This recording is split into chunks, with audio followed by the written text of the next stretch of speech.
But nearly 2 years later, we've reached a policy consensus. The Biden administration's botched withdrawal from Afghanistan was an unmitigated disaster. Despite 4 months of prep time, the failed evacuation was marred by poor decision-making and incoherent operational logistics every step of the way. This began with President choosing to make the State Department responsible for withdrawal rather than allowing our military leadership at DoD to determine how best to protect our service members and American interest.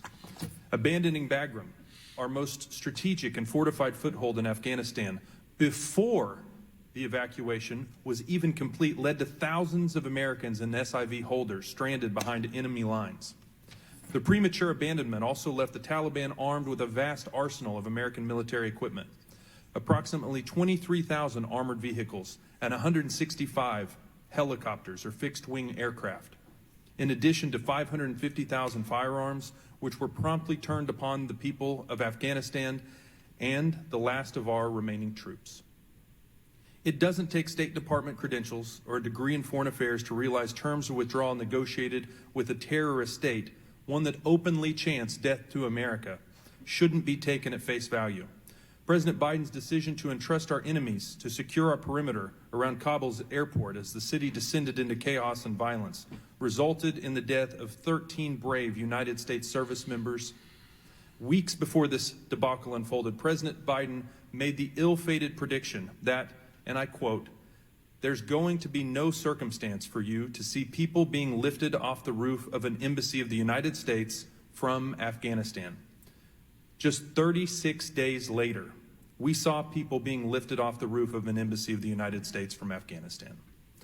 The disastrous withdrawal has lasting implications beyond the fact that we now lack a militaristic presence in the preeminent terrorism hub of the world, the region in which the 9/11 attacks were plotted. Chinese state media openly refer to the Afghan effect as an accelerant of international instability, which has emboldened them to increasingly test the waters regarding an invasion of Taiwan. Vladimir Putin witnessed this weakness and lack of leadership and started building up troops on Ukraine's border a mere month later. Our botched evacuation underscores much of the geopolitical upheaval we're witnessing today, and it all could have been avoided had the Biden administration simply not rushed our withdrawal to meet an arbitrary deadline. President Biden is our commander-in-chief, and the buck stops with him. For Mr. Storch and Ms. Shaw, no American service members were killed in action between the signing of the Doha Agreement and President Trump's departure from office. The Doha Agreement was conditions-based, but the Taliban wasn't abiding by the deal. Do you believe the Biden administration had ample time to renegotiate the deal between assuming office and the withdrawal from Afghanistan had they so wished? We haven't done any audits or evaluations, any independent oversight that would address that issue. There are a lot of factors that go into it. We did report out on the chronology in the lead IG reports, but other than that, we haven't done any work on that. The same is true for State OIG. Do you have opinions about this? So I will share with you, I think what makes the work of OIGs impactful is that we have rigorous standards and procedures that we follow to produce our oversight products, and that's true for all of us. So I appreciate the opportunity to testify, but on these sort of issues, if we haven't done the work, we can't really testify. On. Troops on the ground surrounding the Kabul airport were allegedly ordered not to intervene in passport seizure operations by the Taliban. Can either of you identify which member of either the State Department or DoD that issued that stand-down order? I have no information on that, I'm sorry. I don't either. It's potentially covered in some of our upcoming work, so we can take that as a get back. Why hasn't there been any good faith effort to identify this individual? I can tell you that the scope of our work is looking at the full range of events as they unfolded. The department had a role to play, and so we're looking at each aspect of that. I don't know if that particular issue is a major focal point of the work. We had a broader scope. Wouldn't you agree that that's an important piece of information as we're trying to get to the bottom of what happened and hold people accountable within the administration?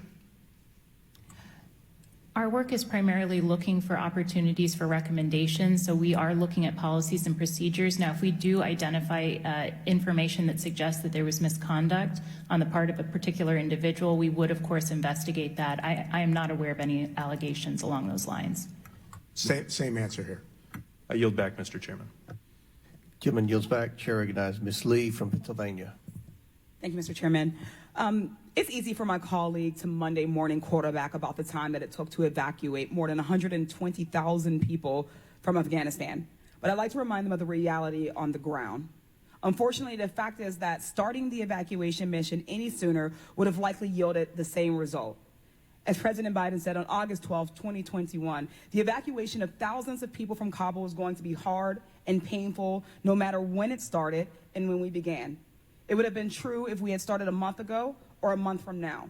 There is no way to evacuate this many people without pain and loss of heartbreaking images you see on television. If the evacuation mission had begun any earlier, it would have signaled a lack of confidence in the Afghan government, when its collapse at that time was not inevitable certainty. To my own, I want to say that since the Taliban takeover, women in Afghanistan have been denied their fundamental rights and freedoms. They're invisible, isolated, and suffocated in their own country. Girls can no longer go to school beyond 6th grade. Women can no longer work or travel without a male chaperone. Watching this unfold has been a sobering reminder of how swiftly and aggressively women's and girls' rights can be taken away, something we are all too aware of here in the U.S. as women's access to health care is systematically eroded. In another significant measure, women were barred from working for national and international NGOs. Ms. Andrella, how did the Taliban's decision to ban women from working in NGOs exacerbate the humanitarian crisis? Thank you for that question. It's undeniable that the inability for women aid workers, first with NGOs who were banned in December, and more recently with UN partners, is having a significant impediment to be able to provide services at all to women for health care, for food assistance, and for education. It's my understanding that there are some exceptions being made, but it's ad hoc throughout the country. It's not consistent. And as recently as right now, the UN is currently reassessing what programming they're going to be able to continue. So would you agree that there are very legitimate and serious concerns about the survival of Afghan women and girls as a result of this ban? Absolutely. The United Nations stated that it may have to pull out of Afghanistan in May. The Taliban continues to refuse to allow women to work for the organization. What will the impact of that withdrawal have on women, and as well as the rest of Afghan civil society? The work that we've done in conjunction with our UN partners and oversight partners, my office works very collaboratively and closely with the WFPIG, for example, UNHCR and other UN organizations that right now are reassessing their programming. It will impact our ability and their ability to investigate any cases or allegations of misconduct, sexual exploitation and abuse, trafficking in persons, or even just the bare necessity delivery of humanitarian assistance. Thank you. In February, hundreds of Afghan refugees in Islamabad, Pakistan, organized a protest over extreme delays in the approval of U.S. visas. Many of these people are journalists and rights activists meant to be fast-tracked on Priority 1 and Priority 2 visas. Yet they and thousands more remain as our visa processing remains backlogged and our refugee resettlement system remains desperately underfunded. Ms. Shaw, as you've closely reviewed the SIV program, would you commit to a similar review of Priority 1 and 2 visa processing for Afghans? That's certainly something we can take into consideration as part of our work planning and as part of the broader series of products we're doing on SIV program. Thank you. Over the last year, around 124,000 people have been evacuated from Afghanistan. Our communities have stepped up to assist them. My home city of Pittsburgh welcomed over 700 Afghan refugees last year, and Pennsylvania as a whole took in over 2,000. The U.S. is responsible for a lot of the harm caused in Afghanistan, and we must work to repair those harms. We have an obligation to aid our allies who supported American forces as well as their families. We must work to end the harmful annihilation of women's rights perpetuated by the Taliban. I thank you to the panel, and I yield back, Mr. Chairman. Chair recognizes Mr. Fallon for 5 minutes. Thank you, Mr. Chairman. Inspector General Sopko, who was inaugurated President of the United States on January 20th, 2021? Trump or Biden? Oh, is this a trick question? No, it's Biden. not. I promise. Biden, I think. Yeah. Okay. And the fighting season in Afghanistan, roughly speaking, Mr. Sopko, is it May through September or is it October through April? I'm sorry, I didn't hear the I'm question. sorry, the fighting season in Afghanistan. There's a fighting season. Is it roughly April to October or is it October through April? There used to be that fighting season, but I think over time, maybe it's global warming or whatever, but it has changed. So the Taliban just continued fighting throughout that whole period of time. So. But were there the violence, was it greater in the summer than in the winter?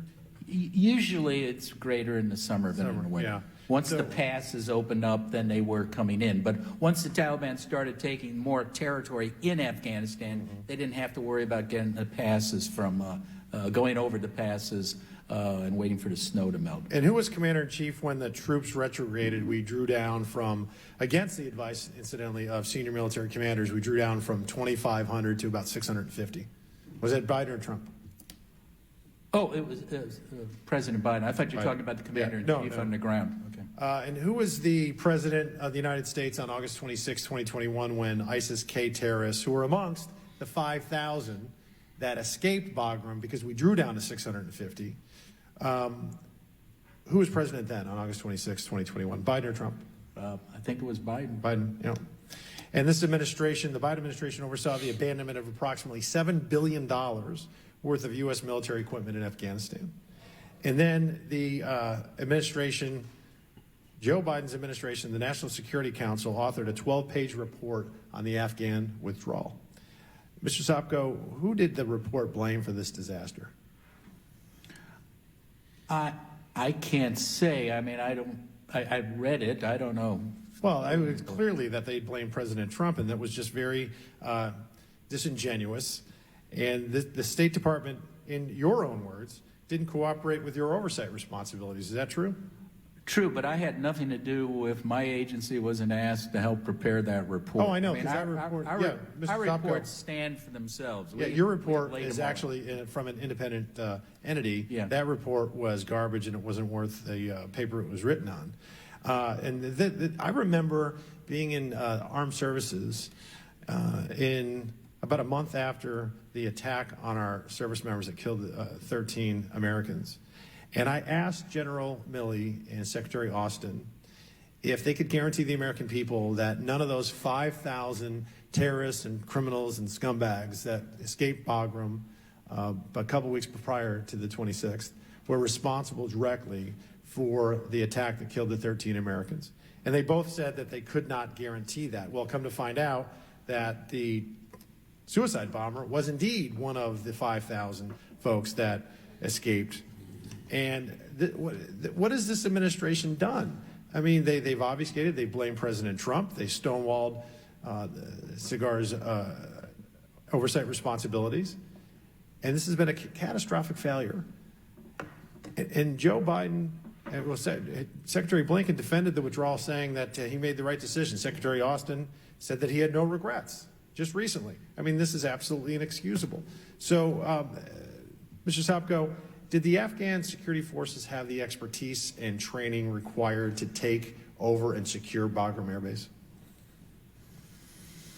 I can't speak for specifically for that air base, but the way it occurred, they didn't even know the Americans were gone until hours afterwards. So, but to actually protect the base, they probably could have if they'd been given advance notice. But what they told us and what General Sadat told us and others, they kind of woke up one morning and all of a sudden we were gone. And how long did the Afghan forces remain in place before the government fell? Well, the place was collapsing starting, 6 months before, but they basically, it ended when President Ghani ran away. I forget what actual date that was. So we're talking weeks. Weeks from when to when. From Bagram to Ghani? It's not, it wasn't years. Yeah, from the time in which we had our final withdrawal to the time the Taliban had full control of Yeah, it. Ghani flees, I think, August 15th. Doha Agreement was signed February of 29th of 2020. Biden made his decision, I believe, on April 14th of 21. So those are the dates. Well, the tragedy is, Would the gentleman yield? well, my time has expired. Oh, okay, he's expired. I yield back. Gentleman's time's expired. Chair recognizes Mr. Kassar from Texas. Thank you. The 20-year Afghanistan war caused extraordinary death and devastation for the Afghan people and for American troops, killing, by some estimates, over 70,000 civilians and 2,400 American service members. And we still have so many constituents and friends here in the United States suffering even if they survive the war. It's really important that the Biden administration ended the longest war in the history of our nation. Not only was it an important thing to do, I believe it was the right thing to do. No other president was able to do that in 20 years with bipartisan support from folks on this committee. But almost 2 years later, in addition to living under a repressive and autocratic Taliban regime, over half the Afghan population is on the brink of starvation, in part because of actions taken by the U.S. when we froze Afghanistan's central bank assets, resulting in a liquidity crisis. That means that normal people aren't able to access their money. Human rights groups have warned that 70% of Afghans are unable to meet their basic needs, including food, and more civilians could die from this financial crisis in the country than during the 20 years of war. Afghan feminist activists have pointed out that the economic collapse caused in part by the asset freeze overwhelmingly devastates the lives of Afghan women and girls. Mr. Sopko's report just came out this morning detailing the Biden administration creating the Afghan Fund to disperse $3.5 billion of people's frozen assets back into Afghanistan, and creating liquidity for folks to make sure that kids have shoes on their feet and food in their bellies and farmers can produce, that folks can live.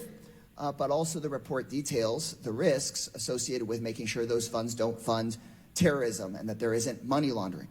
But we have to fix this problem. People shouldn't starve for humanitarian reasons, but also folks starving pushes them further into the hands of their oppressors. And we don't want the money going to funding terrorism. So how are we going to solve this problem urgently and quickly, to whoever can respond? Well, you've hit it on the head, Congressman. I mean, the dilemma we have is if we don't, and we're giving most of the assistance, humanitarian assistance to Afghanistan, of all the countries combined. If we stop that assistance, millions will starve. Unfortunately, and this is the difficult thing is we don't have the adequate oversight to prevent the money from going to the Taliban or other nefarious groups. I think as IGs, we say do better oversight if you make that policy decision on continuing funding.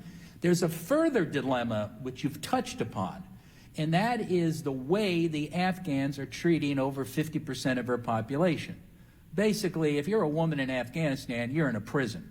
And this is the thing I think it was one of the congressmen was hitting on. By not allowing women to work for the UN or for NGOs, that means poor women who are starving to death cannot go to get food because they can't travel in that country unless they have a male companion. They can't go to an office run by the UN unless there's a woman there. And Mr. Sopko, I don't mean to cut you off. Yeah, it's really serious, but the humanitarian assistance is critical, as we've laid out. It is critical. But figuring out the macroeconomic situation is critical so that folks can sustain themselves. It's a real problem. What are we going to do? And it's been almost 2 years. What do we think here amongst us we could do to solve the fact that folks can't go to the bank and get access to their money? Well, right now, we can't give that money, and I don't think the State Department or the Treasury wants that money to go to the central bank because the central bank is basically not an independent bank. So this is a very difficult thing, and that's what we're just alerting to you. It's a good idea. I hear you, and I hear that there's problems. My question is, what are we going to do about it? The world is real rough. And in Afghanistan, it's way worse than that. So what are we going to do? And Ms. Shaw, if you have a 15-second answer, that'd be great before my time expires. Sure. I would just say, as has been said before, we don't decide the policy, but when that funding is given, our work does show that there are improvements that can be made to the monitoring and oversight of those funds to provide the sorts of assurances that you're talking about. And our investigative work can also look at situations and allegations of potential fraud, diversion, and mismanagement. So there are mechanisms that can be used to better safeguard. It may not be perfect. It can't guarantee no dollars will go into the wrong hands. But in terms of balancing those competing interests, that's what our work has been able to show. Well, we denounce the Taliban as we should, but when the U.S. contributes to the suffering of everyday people, that pushes the population further into the hands of their oppressors. So if we want to make Afghans and Americans safer, if we want to take on the Taliban, we should focus on feeding and clothing people, not starving them, and we should solve this problem. Thank you.